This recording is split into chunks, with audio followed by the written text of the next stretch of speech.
स्वागत है आप सभी का। आज हम आरंभ करेंगे कक्षा 4 हिंदी व्याकरण का पाठ 12 जिसका नाम है शब्द भंडार। शब्द भंडार को अंग्रेजी भाषा में कहते हैं वोकैबुलरी। तो पहले शब्द भंडार में हम पढ़ेंगे विलोम शब्द। विलोम शब्द का क्या मतलब होता है? विलोम शब्द का मतलब उल्टा अर्थ या फिर विपरीत अर्थक शब्द भी हम कह सकते हैं, और अंग्रेजी भाषा में इसे हम अपोजिट वर्ड्स कहते हैं या फिर आप इन्हें एंटोनिम्स भी कह सकते हैं। देखिए तथा पढ़कर समझिए। कठोर, आप देख सकते हैं यहाँ पर क्या दिया गया है, एक पत्थर का चित्र दिया गया है और यहाँ पर एक केक का चित्र दिया गया है। तो पत्थर कैसा होता है? कठोर। और कठोर का विपरीतार्थक शब्द क्या है? कोमल। ऐसे ही यहाँ पर आप देख सकते हैं काला कौवा, सफेद हंस। तो काला का जो विलोम शब्द है वो क्या है? सफेद। तो हमने क्या सीखा यहाँ पर? ऊपर दिए गए चित्रों के नीचे लिखे शब्दों कठोर, कोमल तथा काला सफेद एक दूसरे का उल्टा अर्थ दे रहे हैं। तो ऐसे शब्दों को हम क्या कहते हैं? विलोम शब्द कहते हैं। और विलोम शब्द को दूसरे नाम से भी जाना जाता है जिसको हम कहते हैं विपरीत अर्थक शब्द। तो विलोम शब्द विपरीत अर्थक शब्द भी कहलाते हैं। तो यहाँ पर आप देखिएगा, हम आपको कुछ विलोम शब्द बताएंगे और क्या तो आपको उनको याद करना है। तो शुरू करते हैं। कुछ विलोम शब्द निम्नलिखित हैं, इन्हें याद कीजिए। शब्द, पहले हम शब्द पढ़ेंगे और फिर उसके बाद हम क्या पढ़ेंगे? उसके बाद हम उसका विलोम शब्द पढ़ेंगे। तो पहला शब्द है हमारा सार्थक। विलोम है निरर्थक। आज्ञा, अवज्ञा, जन्म, मरण, अनाथ, सनाथ, वीर, कायर, आशीर्वाद, अभिशाप, उपकार, अपकार, निर्माण, विनाश, सुर, असुर, स्वदेश, विदेश, आस्तिक, नास्तिक, अर्थ, अनर्थ, निश्चय, अनिश्चय, उदय, अस्त। और शब्द पढ़ेंगे आशा, निराशा, जीवन, मृत्यु, अनुराग, विराग, प्रकाश, अंधकार, आगमन, प्रस्थान, तीव्र, मंद, दुर्गति, सुगति, अपना, पराया, जल, थल, ज्ञान, अज्ञान, अग्रज, अनुज, आरंभ, समाप्त, नूतन, पुरातन, सरस, नीरस। और शब्द पढ़ेंगे हानि, लाभ, एकता, अनेकता, कीर्ति, अपकीर्ति, आय, व्यय, गुरु, लघु, आवास, प्रवास, देव, दानव, निर्बल, सबल, स्वच्छ, अस्वच्छ, जड़, चेतन, आदि, अंत, नवीन, प्राचीन, सरल, कठिन, नया, पुराना। तो हमने क्या पढ़े? विपरीतार्थक शब्द पढ़े। कुछ और विलोम शब्द हम देखेंगे। राग, द्वेष, युवा, वृद्ध, माता, पिता, मान, अपमान, कटु, मधुर, योगी, भोगी, निर्भीक, भीरु, राजा, रंक, एक, अनेक, दुर्जन, सज्जन, स्वतंत्र, परतंत्र, तीव्र, मंद, भूत, भविष्य, प्रातः, साय, कुपुत्र, सुपुत्र। ये पढ़ा हमने शब्द भंडार में विलोम शब्द। अब हम शब्द भंडार में पढ़ेंगे पर्यायवाची शब्द। पर्यायवाची शब्द से हम क्या समझते हैं कि जो शब्द का जो अर्थ है वो तो बिल्कुल सेम ही रहता है, वो समान रहता है, पर जो क्या है उनके शब्द बदल जाते हैं। तो बहुत सारे शब्द ऐसे हैं जिनका अर्थ एक जैसा है। एक शब्द के बहुत सारे शब्द हैं जो कि समान अर्थ देते हैं। ऐसे शब्द जो एक दूसरे के समान अर्थ देते हैं पर्यायवाची शब्द कहलाते हैं। इन्हें समानार्थी अथवा समानार्थक शब्द भी कहा जाता है। तो पर्यायवाची शब्द के और दूसरे नाम क्या होते हैं? समानार्थी शब्द और समानार्थक शब्द। तो अगर आप यहाँ पर आए कि इसका समानार्थक शब्द लिखिए या समानार्थी शब्द लिखिए, तो आपको यहाँ पर पर्यायवाची शब्द ही लिखना है। तो उदाहरण से समझेंगे। देखिए तथा पढ़कर समझिए। तो आप देख सकते हैं यहाँ पर ज्वाला का चित्र दिया गया है, आग का चित्र दिया गया है। तो आग के जो दूसरे हम जिस नाम से आग को जान सकते हैं वो शब्द हैं ज्वाला, अग्नि, अनल, पावक। पर क्या है, उसका जो अर्थ है वो एक ही रहेगा। ज्वाला का अर्थ भी आग ही रहेगा, अग्नि का अर्थ भी आग रहेगा, पावक का अर्थ भी आग रहेगा और अनल का अर्थ भी आग रहेगा। तो आप देख सकते हैं यहाँ पर विभिन्न शब्द हैं पर उनका अर्थ एक ही है। तो ये क्या कहलाते हैं? पर्यायवाची शब्द कहलाते हैं। यहाँ पे दूसरा उदाहरण देखेंगे, आप देख सकते हैं गाय का चित्र दिया गया है। तो पर्यायवाची शब्द हैं गऊ, गैया, गऊ, धेनु। तो इस तरीके से क्या समझे हम कि ऊपर दिए गए चित्रों में ज्वाला, अग्नि, पावक तथा अनल शब्द आग का अर्थ दे रहे हैं। इसी प्रकार गऊ, गैया, धेनु तथा गऊ शब्द गाय का। तो ये सभी शब्द क्या हैं? ये सभी पर्यायवाची शब्द हैं। अब हम आपको विभिन्न पर्यायवाची शब्द बताएंगे और उनको आपको याद करना है। कुछ पर्यायवाची शब्द निम्नलिखित हैं, इन्हें याद कीजिए। पहले हम शब्द बताएंगे, फिर उसके बाद उनके पर्यायवाची पढ़ेंगे। पुत्र का पर्यायवाची है सुत, बेटा, तनुज, आत्मज। इच्छा, कामना, अभिलाषा, चाह। उपवन, बाग, बगीचा, उद्यान। हवा, वायु, पवन, अनिल। जमीन, भू, भूमि, पृथ्वी, धरा। ध्वज, झंडा, ध्वज, पताका। वृक्ष, पेड़, तरु, विटप। लक्ष्मी, कमला, रमाश्री। राजा, नृप, नरेश, भूप, भूपति। असुर, दानव, दैत्य, राक्षस। मित्र, साथी, स्वजन, स्नेही, दोस्त। सूर्य, सूरज, रवि, दिनकर। और पर्यायवाची शब्द पढ़ेंगे।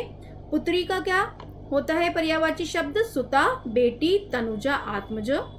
इंद्र, देवेश, देवेंद्र, देवराज, सुरेश। इनका जो भी शाब्दिक अर्थ है वो क्या है? वो इंद्र ही है।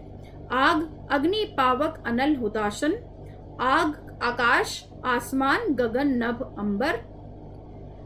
नदी, सरिता, दरिया, वाहिनी, तटिनी। नारी, स्त्री, वनिता, महिला। पुष्प, फूल, सुमन, कुसुम, प्रसून। वन, जंगल, कानन, विपिन, अरण्य। सांप, अहि, सर्प, व्याल, भुजंग। मार्ग, पथ, पंथ, राह, रास्ता। सत्य, सच, यथार्थ, तथ्य, हकीकत। मनुष्य, मानव, नर, आदमी, जन। दिन, वार, दिवस, दिवा। मोर, मयूर, सारंग, केकी। प्रेम, अनुराग, प्रीति, प्रणय। रात, रात्रि, निशा, रैन, विवाह, वरी। तो हमने शब्द भंडार में क्या पढ़ा? पहले विलोम शब्द पढ़े, अब फिर पर्यायवाची, और अब हम पढ़ेंगे शब्द भंडार में अनेक शब्दों के लिए एक शब्द। ऐसे शब्द जिनका प्रयोग अनेक शब्दों के स्थान पर किया जाता है, किया जा सकता है, उन्हें अनेक शब्दों के लिए एक कहते हैं। तो आगे पढ़ेंगे, उदाहरण से हम समझेंगे। कुछ अनेक शब्दों के लिए एक शब्द निम्नलिखित है, इन्हें याद कीजिए। तो आप देख सकते हैं, पहला जो है हमारा प्रतिदिन किया जाने वाला, तो उसको एक शब्द में कहते हैं दैनिक। तो आप ये देखिए, अगर हमारा जो वाक्य है वो बहुत ज़्यादा, इससे क्या हो जाता है, जब हम अनेक शब्दों के एक शब्द का प्रयोग करते हैं तो हमारा वाक्य लघु हो जाता है, यानी छोटा हो जाता है। अगर हम बोलेंगे राहुल प्रतिदिन स्कूल जाता है, तो हमने क्या बोला कि राहुल दैनिक स्कूल जाता है, तो हमारा जो वाक्य है वो लघु हो गया और आकर्षक भी बन गया। तो आगे पढ़ेंगे और उदाहरण। जिसका मूल्य आका ना जा सके, अमूल्य। जैसे हम ये बोल सकते हैं कि सोने का मूल्य आका नहीं जा सकता, या फिर हम ऐसे बोल सकते हैं सोना अमूल्य है। तो क्या हुआ? तो हमारा वाक्य जो है वो लघु हो गया। जिसका भाग्य बहुत अच्छा हो, भाग्यवान। कविता लिखने वाली, कवियत्री। तो आप इसमें देख सकते हैं कि आपकी भाषा भी कितनी आकर्षक हो जाती है। आप बोलेंगे सुरुचि कविता लिखने वाली है और सुरुचि कवित्री है, तो आप देखिए कवित्री सुनने में कितना आपको आकर्षक लग रहा है। तो इससे हमारा वाक्य भी लघु हो जाता है और हमारी भाषा भी सरल और आकर्षक बन जाती है। कविता लिखने वाला कौन होता है? कवि। सुनने वाला, श्रोता। जो दूसरे देश का हो, विदेशी।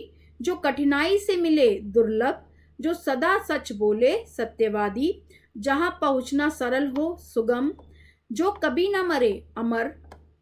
जिसे जीता ना जा सके, अजय। अच्छे आचरण वाला, सदाचारी। जो पढ़ा हुआ ना हो, अनपढ़, निरक्षर।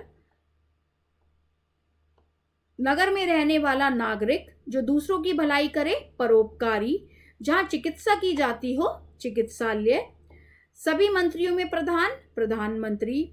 याद रखने योग्य, स्मरणीय, जिसमें दया का भाव ना हो, निर्दयी, 7 दिनों का समूह, सप्ताह, मंदिर में पूजा करने वाला, पुजारी, जिसे देखा ना जा सके, अदृश्य, केवल मांस खाने वाला, मांसाहारी, केवल साग सब्जी खाने वाला, शाकाहारी, केवल फल खाने वाला, फलहारी, जो काम से जी चुराए, कामचोर, जो दान करता हो, दानी, जिसके पास लाखों रुपए हो, लखपति, जिसमें भय ना हो, निर्भय, जो साथ पढ़ता हो, सहपाठी। तो ये क्या पढ़े हमने? अनेक शब्दों के लिए एक शब्द। अब हम आगे पढ़ेंगे शब्द भंडार में अनेक अर्थक शब्द, यानी एक शब्द के एक से ज्यादा अधिक अर्थ होते हैं। ऐसे शब्द जो एक से अधिक अर्थ प्रकट करते हैं उन्हें हम अनेकार्थक शब्द कहते हैं।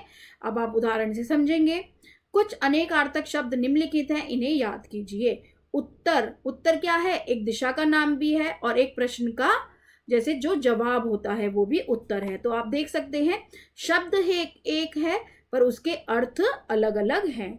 ऐसे ही कनक शब्द एक है पर उसके अर्थ क्या क्या हो सकता है? सोना, धतूरा और गेहूं। गुरु, अध्यापक, भारी। अंबर, आकाश और वस्त्र। कर्ण, कान और कुंतीपुत्र कर्ण। तीर, बाण, नदी का किनारा। हस्त का क्या अर्थ होता है? हाथ, नक्षत्र और सूंड भी। दंड, डंडा और सजा। पत्र, चिट्ठी और पत्ता। कर, हाथ और टैक्स। तो आप देख सकते हैं एक ही शब्द है पर उसके अर्थ विभिन्न हैं। गुण, रस्सी, विशेषता। अंग, भाग, शरीर का हिस्सा। काल, समय, मृत्यु और दूसरा, अधिक। दिव्य, पवित्र, सुंदर, आंवला। दल, समूह, सेना, पक्ष। द्विज, ब्राह्मण, दात, पक्षी। पद, पैर और पदवी।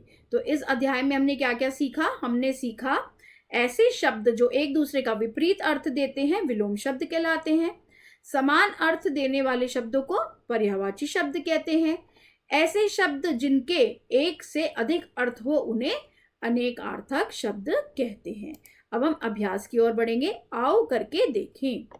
सही विकल्प पर सही का निशान लगाइए। ऐसे शब्द जो एक दूसरे का विपरीत अर्थ देते हैं उन्हें हम कहते हैं विलोम। तो दूसरा विकल्प यहाँ पर बिल्कुल सही है। दूसरा देखेंगे, एक दूसरे के समान अर्थ देने वाले शब्द को हम क्या कहते हैं? पर्यायवाची शब्द। तो यहाँ पर पहला विकल्प बिल्कुल सही है। तीसरा शब्द पढ़ेंगे, जिसके मन में दया हो के लिए प्रयुक्त शब्द है दयालु। तो ये क्या है? अनेक शब्दों के लिए एक शब्द। एक से अधिक अर्थ देने वाले शब्द क्या कहलाते हैं? अनेकार्थक। यहाँ पर दूसरा विकल्प बिल्कुल सही है। अब दूसरा प्रश्न देखेंगे, खा प्रश्न। निम्नलिखित शब्दों के 3 पर्यायवाची शब्द लिखने हैं। तो राजा, नृप, नरेश, भूपति। आकाश, नभ, आसमान, गगन।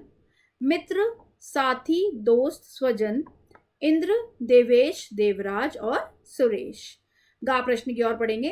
निम्नलिखित शब्दों के विलोम शब्द लिखने हैं, यानी विपरीतार्थक शब्द लिखने हैं। आस्तिक का विलोम है नास्तिक। तीव्र, मंद। नवीन, प्राचीन। सुर, असुर।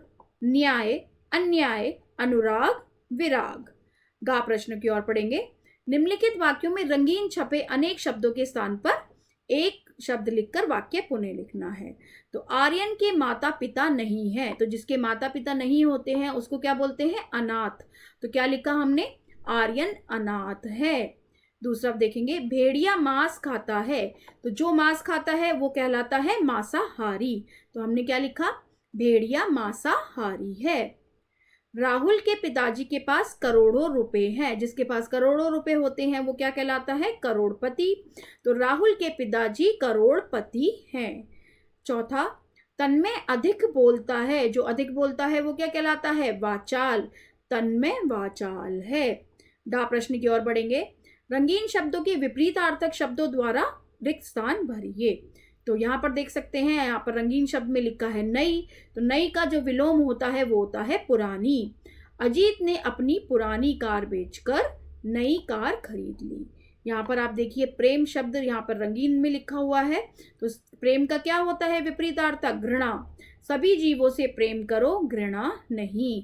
यहाँ पर अहिंसा रंगीन शब्द है, तो अहिंसा का विपरीतार्थक होता है हिंसा। सम्राट अशोक ने हिंसा का मार्ग त्याग कर अहिंसा का मार्ग अपनाया। परीक्षा में कुछ अनिवार्य और कुछ वैकल्पिक प्रश्न आए हैं। तो अनिवार्य का मतलब और इसका क्या अपोजिट होता है? वैकल्पिक। 4 प्रश्न की ओर बढ़ेंगे। निम्नलिखित प्रश्नों के उत्तर दीजिए। पर्यायवाची शब्द किसे कहते हैं? जो शब्द एक दूसरे के समान अर्थ देते हैं पर्यायवाची शब्द कहलाते हैं। तो इसमें आप उदाहरण दे सकते हैं कि जैसे पानी लिख सकते हैं और फिर आप लिख सकते हैं जल और नीर। ऐसे ही दूसरा प्रश्न देखेंगे, विलोम शब्द से क्या तात्पर्य है? जो शब्द एक दूसरे के विपरीत अर्थ देते हैं उन्हें विलोम शब्द कहते हैं। यहाँ भी आप उदाहरण देंगे, क्या लिखेंगे? काला, गोरा, मोटा, पतला, लंबा, छोटा। तो इस तरीके से आप यहाँ पर विलोम शब्द के भी उदाहरण लिखेंगे। अनेक अर्थक शब्द किसे कहते हैं? जो शब्द एक से अधिक अर्थ प्रकट करते हैं वो अनेकार्थक शब्द कहलाते हैं। तो यानी जैसे अनेकार्थक शब्द में, और आपको अनेक शब्दों के लिए एक शब्द में बिल्कुल भी कंफ्यूज नहीं होना है। अनेकार्थक शब्द मतलब शब्द एक है पर उसके 2 अर्थ हैं। तो आप यहाँ पर कुछ भी लिख सकते हैं, जैसे कि कर का अर्थ क्या होता है? टैक्स और हाथ। तो यहाँ पे आप ये उदाहरण लिख सकते हैं। तो शब्द भंडार में हम इतना ही पढ़ेंगे। आशा करती हूँ आप सभी को समझ आया होगा। बहुत बहुत धन्यवाद।